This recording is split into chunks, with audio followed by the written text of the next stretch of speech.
Hey guys, তো কী অবস্থা সবার? বেঙ্গলি রিয়াকশন ইউটিউব চ্যানেলে আপনাদের সবাইকে স্বাগতম। আশা করি সবাই ভালো আছেন, সুস্থ আছেন। তো আজকে আমরা দেখতে চলেছি কেউ বলে বিপ্লবী, কেউ বলে ডাকাত, যে মুভিটা আসছে জিদ্দার নতুন মুভি, তার ট্রেজার। যদিও ট্রেজারটি দুদিন আগে রিলিজ হয়েছে, তো ভিডিও করব করে আর করা হলো না, তো ভাবলাম যে আজকে অন্তত করি। প্রিয় নায়ক বলে কথা, আমি জানি আপনাদেরও সকলের প্রিয় জিদ্দা, most handsome man in Tollywood. Yes, জিদ্দা। তো বেশি কথা না বাড়িয়ে সরাসরি দেখে নেব ট্রেজারটি কেমন করেছে। অনন্ত সিং নামের এক মহান ব্যক্তির জীবনীকে কেন্দ্র করে তৈরি হচ্ছে, যিনি আসলে ইন্ডিয়ার স্বাধীনতা যুদ্ধে অনেক অবদান রেখেছেন।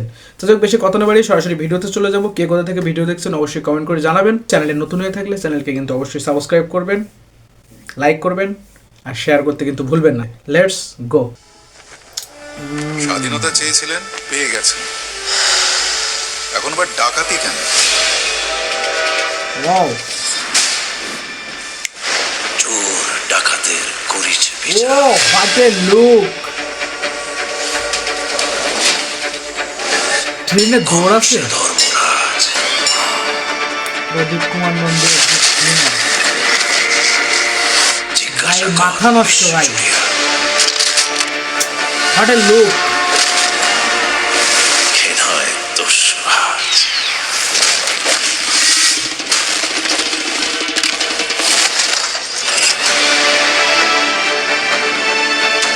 শান্তনু মৈত্র আমার একদম ফেভারিট মিউজিক ডিরেক্টর। ওরে এই লুকটা! এই স্বাধীন ভারতে এটাই তো আমার নিয়তি। কেউ বলে বিপ্লবী, কেউ বলে ডাকাত। ওরে লুক ভাই,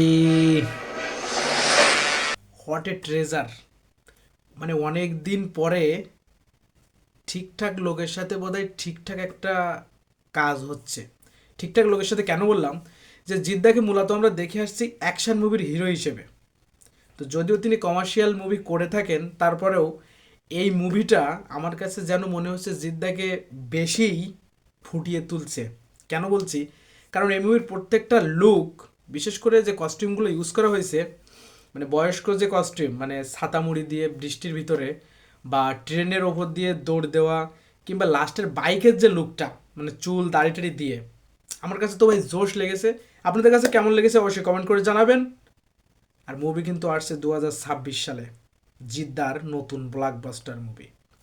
যাই হোক, লোকটাকে এমনি ভালো লাগে, তার পার্সোনালিটিও অনেক সুন্দর। প্রিয় নায়ক, লাভ ইউ জিদ্দা। আজকের মতো এখানেই, টাটা।